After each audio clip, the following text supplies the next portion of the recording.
What's going on, Jerome? It's a beautiful Saturday. Birds are chirping and stuff, and it's time for another Vikings news dump. So the news dump is actually coming out a little bit later than usual because, I don't know, Daddy was out winning the day last night. And thanks for all the Jeromes who came up and said hi. We were downtown.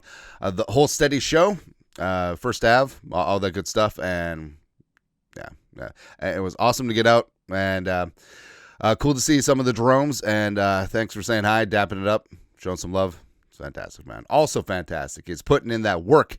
J. freaking McCarthy. Jonathan James McCarthy doing some hex deadlifts. It's good times, man. Also, a trainer shouting at him, hey, this is why we lift all them weights. If you don't lift that, we're signing Rodgers. Also, I think Brett Rippenass is in the background, the medicine ball, doing something suggestive. I don't know. Either way, JJ McCarthy getting stronger. He says he's back at his fighting weight. It's going to be good to go.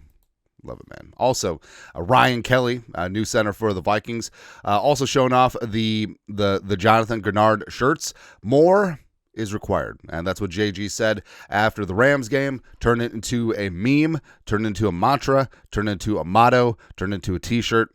Some of that I love. I want one. I need one. It's gonna be good. Also, the updated shirt, better than Bradbury.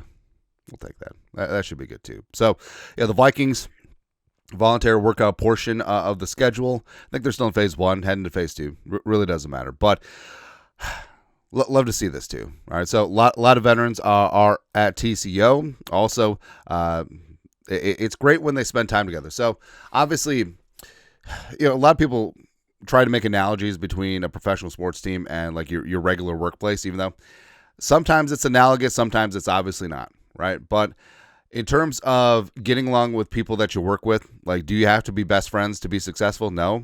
Does it help? Sure. Right. And a big part of that is spending time together outside of the workplace / office / whatever. But Harrison Phillips putting out on the gram little fellowship Thursday. I may or may not have edited some of the names. So they went bowling, Cedar Vale Lanes, right next to the facility in Eagan, which, so the bowling alley, it's kind of a fun bowling alley. So it's right next to Jensen's, which is a great supper club. Their walleye is really good. It's next to the Outlet Mall, right? And also it's near Hoban, the Twin Cities' best Korean restaurant. Really good. That was not sponsored. That's legitimately like, hey, it's really good. Go get hoping. Anyways, but it's good to see this too because the Vikings have done this over the last couple of years during the Kevin Connor regime, almost organically. Right, so they get together, they hang together off the field, and you've seen the players at Wild Wolves games, Twins games. You've seen them out at concerts and stuff. So it's really good to see, and I think that does help build some of the bonds and camaraderie ship. It's good. Also, on the right is, so they're bowling. Harrison Phillips putting up a strong 146. So he started out with 3 strikes. He had the turkey. Gobble, gobble, gobble. But then it's sort of like didn't the Bears start out like 4-2 last year? And then the Washington Hail Mary? And then they finished 5-12. Was that it? I think that might have been it. But 146, Cashman had a 70. How does Cashman get a 76? I'm pretty sure I could bowl left-handed to get a 76. Also, Brian Flores. It's really cool to see Flo hanging out with the guy, defensive guys out outside of the facility. 106, open frame still strong. We go with that. Yeah. But also, speaking of Cashman.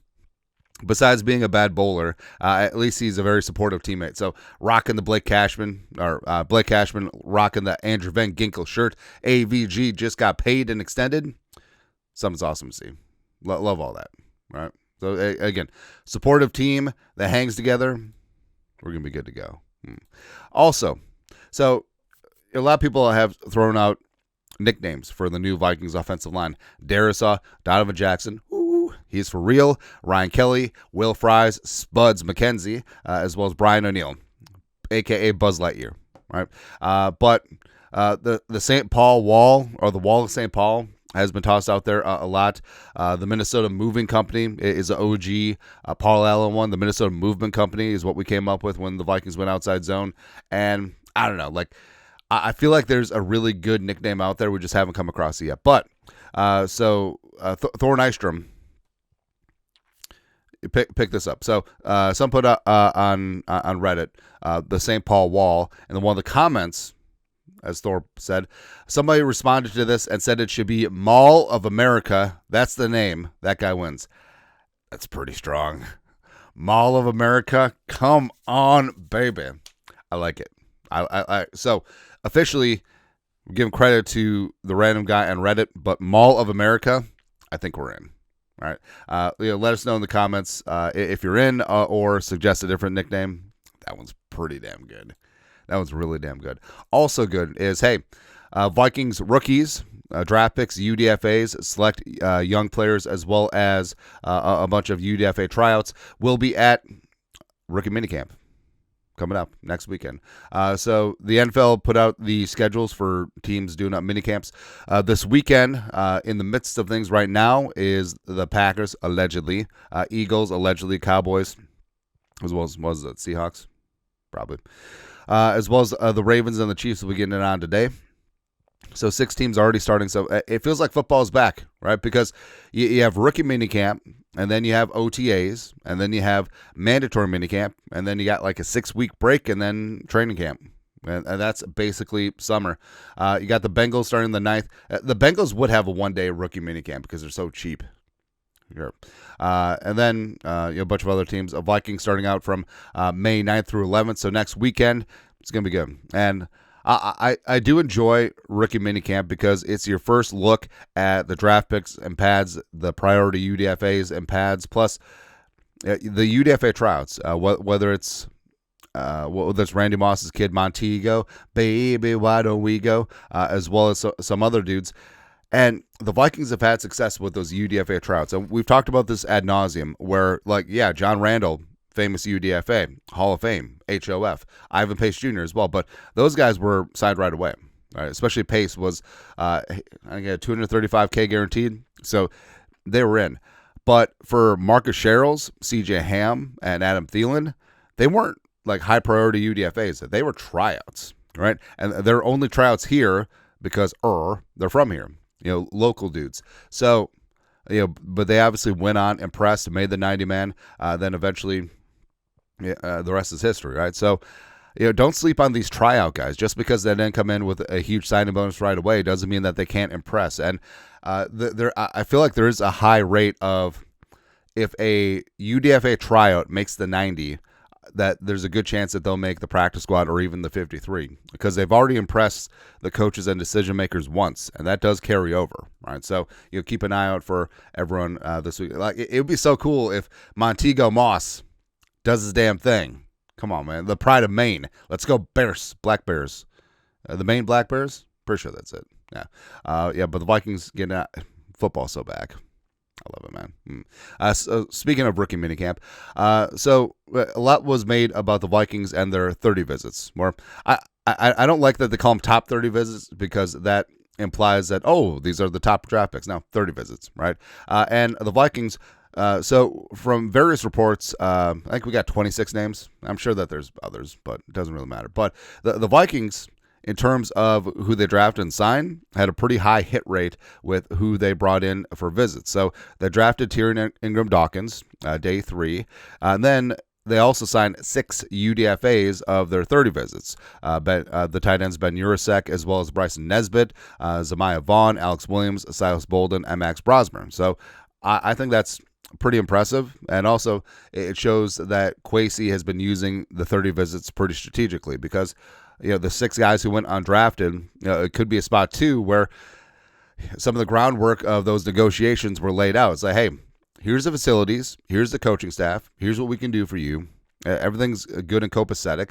We are going to be a championship football team, and also we would love to have you if you go undrafted. And the Vikings laying the groundwork there. It's really good to go. Also, I just look at some of the other 30 visits. I mean, Brashard Smith would have been nice, but obviously they went in a different direction there. Marcus Bowe for show.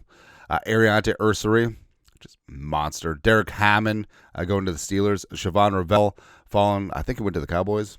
Yeah. Below Kone. Kone was one that I was disappointed because I thought that he probably would go undrafted, but he went to the Ravens in the 6th round. I think he's going to be good for the Ravens. I think he's going to be really good, man. Yeah, but either way, Kwesi very efficient in that work. Also, speaking of that work, Minnesota fighting Timberwolves. 4-1 over the Lakers. No big deal. Full week of rest as they wait out the winner of Warriors/Rockets. Ain't scared of any of them.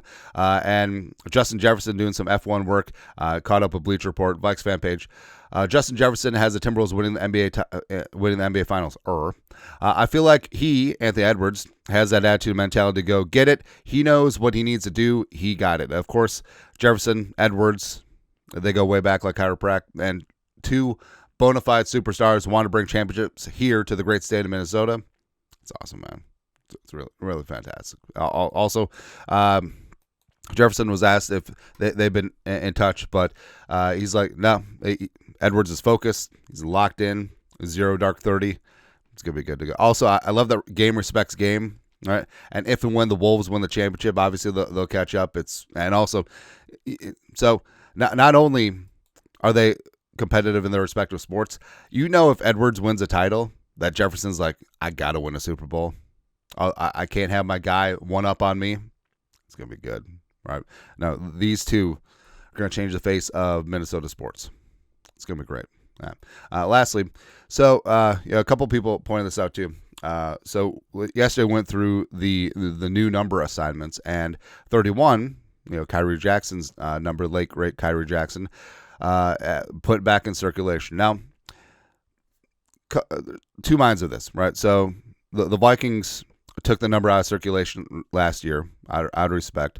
And, Kyrie Jackson's family and the Vikings have worked together to put together a fantastic foundation, which is very good. And I don't know, like there's not a perfect solution, right? And teams have done multiple things, right? Where if a player passes away, sometimes they retire the number, sometimes they reduce circulation, sometimes they don't, right? And the Vikings, after Corey Stringer passed away in 2001, they retired 77.